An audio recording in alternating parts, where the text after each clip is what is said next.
found the actual article itself. It's by Mark Cannizzaro of the New York Post. And basically, let me just read you guys the headline of the article. How sweet would it be for the Jets to shut up classless Kirk Cousins? He seems nice. And I think, wow, clickbait much?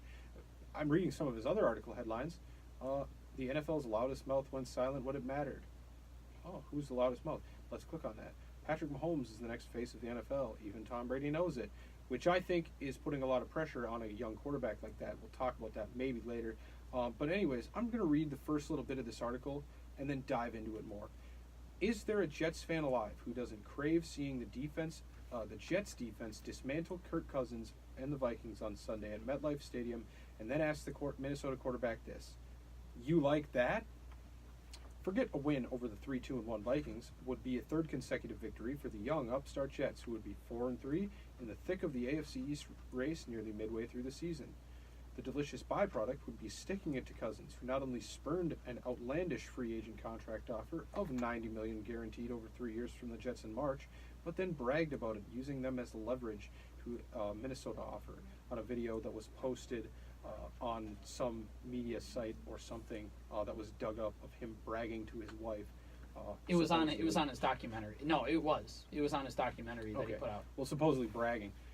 Kirk Cousins just made a smart move, and this guy is just salty that he ended up going to a different team and being successful there so far, I would say. Kirk Cousins is a smart businessman. He said, all right, I'm going to take this $90 million offer from the Jets.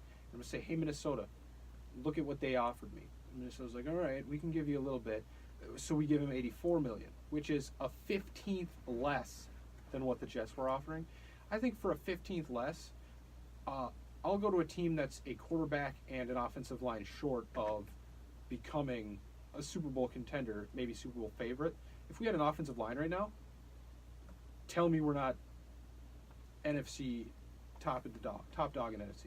I mean, this guy, I'm baffled. He goes on to call Kirk Cousins classless, and I'm like, Kirk Cousins of all people, you're going to call it classless? Yeah, I don't think he does enough understanding of. I don't think he's done enough research of Kirk Cousins and off the field, I should say, because when I first saw the title headline, I was like, okay, well, if you take out the word classless, I could kind of understand the point of writing this article. Like, you want to say, like, hey, you should have came to us. Big mistake, huh? But when you put that classless, I think it's kind of that epitome of, like, you have an adversary, and to make it easier to beat said adversary, you have to kind of make him a worse person. And because he's a worse person, he's easier to, beat up on. And I think that's kind of what the classless word comes in there for. Otherwise, I just don't get it.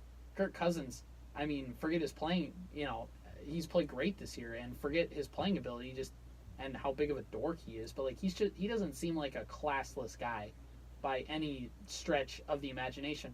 And you brought up earlier the fact that Cousins used the Jets offer for leverage, and I'd like this New York sports media columnist to know, have you followed any free agent,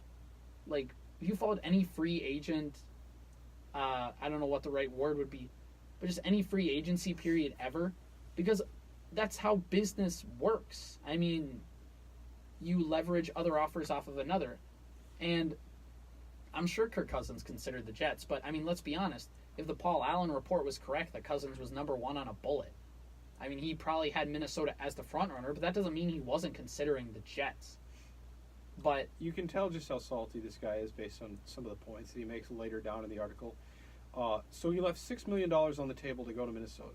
He chose the Mall of America over Manhattan. And it's just, he goes on to make the point, well, we would have never traded up to number 3 in the draft and picked Darnold had they signed Cousins, who owns a pedestrian 29-32-2 record in the NFL as a starting quarterback. Here's what I used to think of this Kirk Cousins situation. I thought the Jets wanted him. They didn't get him.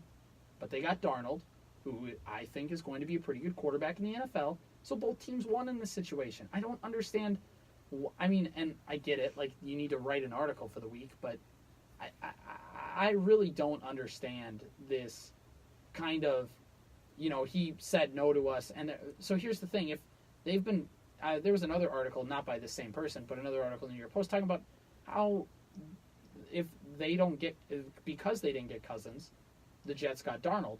And I thought, yeah, both teams won out of that situation. Here is what I think is my favorite line in the article, and quite possibly the dumbest. Revenge is a dish best served cold. Oh, The yeah. high on Sunday is expected to be about 52 degrees.